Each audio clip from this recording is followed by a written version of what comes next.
Unemployed youth के लिए आज ये विषय नहीं था, इस विषय पे बात नहीं होनी चाहिए, पर यही तो विषय है, यही तो बात होनी चाहिए। अनएम्प्लॉयड यूथ को आप किस तरीके से ये कह सकते हैं कि भैया आप पर बात नहीं होगी।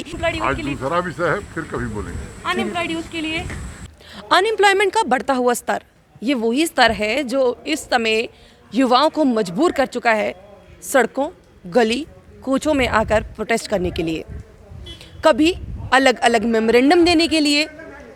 पर आज कहीं ना कहीं गृह मंत्री द्वारा एक बात कही गई कि 25,000 लोगों को लगा दिया गया है।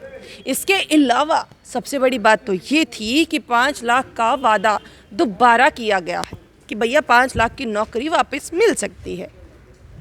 अगर अमित शाह जी कह रहे हैं तो हो सकता है, पर अब 25,000 लोगों को नौकरी मिल भी गई है, वो भी अगर आप कहते हैं तो हो सकता है। हमने भी ये सवाल लेफ्टिनेंट गवर्नर साहब से पूछने की कोशिश की कि ऐसा सच में है, जिस तरह से अनएम्प्लॉयमेंट का स्तर बढ़ रहा है, 25,000 लोगों को सच में नौकरी मिली है क्या?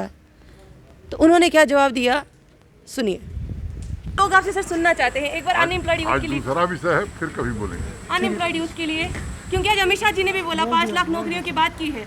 लोग आपसे सर सुनना चाहते हैं एक बार अनएम्प्लॉयड यूथ के लिए। दूसरा विषय है, फिर कभी बोलेंगे। अनएम्प्लॉयड यूथ के लिए, क्योंकि आज अमित शाह जी ने भी बोला 5 लाख नौकरियों की बात की है। आज ये विषय नहीं था, इस विषय पे बात नहीं होनी चाहिए, पर यही तो विषय है, यही तो बात होनी चाहिए। अनएम्प्लॉयड यूथ को आप किस तरीके से ये कह सकते हैं कि भैया आप पर बात नहीं होगी या उस पर बात होनी नहीं चाहिए। जब हम एक्स चीफ मिनिस्टर से पूछते हैं वो भागती हुई नजर आती हैं, जब हम किसी को भी पूछने की कोशिश करते हैं कहते हैं कि भैया इस पर जवाब नहीं देंगे। पर हाँ, अगर बहुत बड़ा एक रैली हो वहाँ पर ये पता चल जाता है कि भैया कभी 2 करोड़ की नौकरियाँ मिल जाएंगी, कभी 50,000 नौकरियाँ मिलेंगी, कभी 1 लाख नौकरी मिलेगी, कभी 25,000 नौकरी मिलेगी।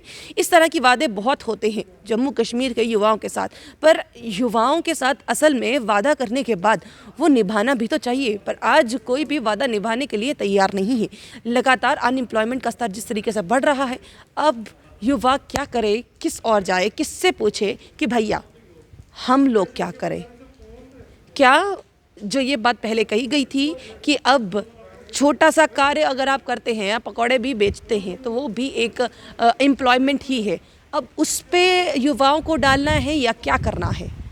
अब ये बात अगर क्लियर हो जाए तो ज़्यादा बढ़िया होगा, क्योंकि या तो अब युवा बिल्कुल प्राइवेट सेक्टर में चला जाए कि वो प्राइवेट ही जॉब करे, गवर्नमेंट जॉब मिलेगी नहीं, तो भी ये बात सही है कि एक बार क्लैरिटी तो हो युवाओं को। क्योंकि एक बार आप जॉब निकालते हैं, फिर उनको जॉब नहीं मिलता है, जॉब का वादा करते हैं, फिर जॉब नहीं मिलता है, जिसमें BSF CISF सबसे बड़ा एग्जाम्पल हो, JKSSB द्वारा जो 4th क्लास एम्प्लॉयमेंट निकाली गई हो, वो एक बहुत बड़ा एग्जाम्पल है। यानी कि कई ऐसे एग्जाम्पल्स हैं जिसको बात तो होती है पर बात वहीं पर अटक जाती है।